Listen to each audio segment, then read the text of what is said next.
Kiuhalisia, mvutano unazidi kuongezeka Mashariki ya Kati, ambapo taarifa kutoka kamandi kuu ya Marekani ya CENTCOM imesema kwamba Marekani imefanikiwa kudungua droni 2 za Iran katika mlango wa bahari wa Hormuz. Taarifa inaeleza jeshi la Marekani limesema limefanikiwa kudungua droni 2 za mashambulizi za Iran zilizokuwa zikielekea kutishia usalama wa meli za biashara katika mlango wa bahari wa Hormuz, eneo muhimu sana la usafirishaji wa mafuta duniani. Kwa mujibu wa kamandi kuu ya Marekani Mashariki ya Kati CENTCOM, droni hizo zilikuwa za aina ya one-way attack drones na zililenga kuhatarisha usalama wa trafiki ya kimataifa baharini.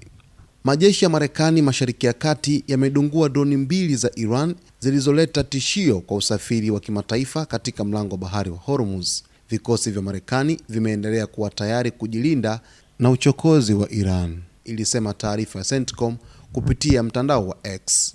Hii si mara ya kwanza kwa tukio kama hilo kutokea ndani ya siku chache. CENTCOM imesema kuwa siku ya Ijumaa pia ilidungua droni 4 za Iran kisha ikafanya mashambulizi ya kulenga rada za ufuatiliaji za pwani ya Iran. Wakati huo huo, Irani imeripotiwa kujibu kwa kurusha makombora dhidi ya washirika wa Marekani, Bahrain na Kuwait katika kile kinachoonekana kuwa mfululizo wa mashambulizi ya kulipiziana kisasi. Mvutano huu unaendelea licha ya kuwepo kwa mazungumzo yasiyo moja kwa moja kati ya Washington na Tehran kuhusu namna ya kumaliza hali ya vita inayoendelea. Wataalamu wa masuala ya usalama wanasema hali hii ya tit for tat inaongeza hatari ya mzozo mkubwa zaidi katika eneo la Mashariki ya Kati, hususani kutokana na umuhimu wa mlango wa bahari wa Hormuz katika biashara ya mafuta duniani.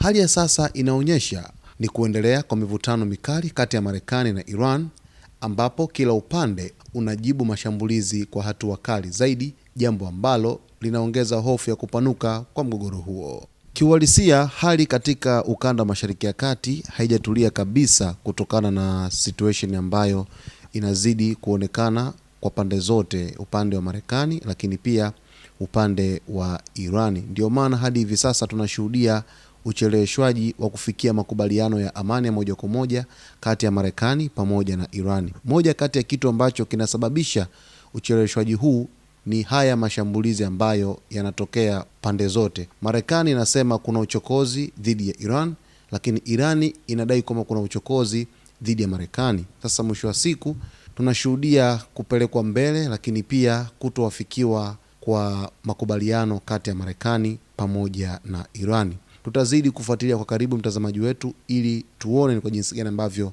mambo haya yanavyokwenda, na tutakujuza hapa siku zote katika Zone Media. Usiache kusubscribe channel yetu, kulike, kucomment pamoja na kushare.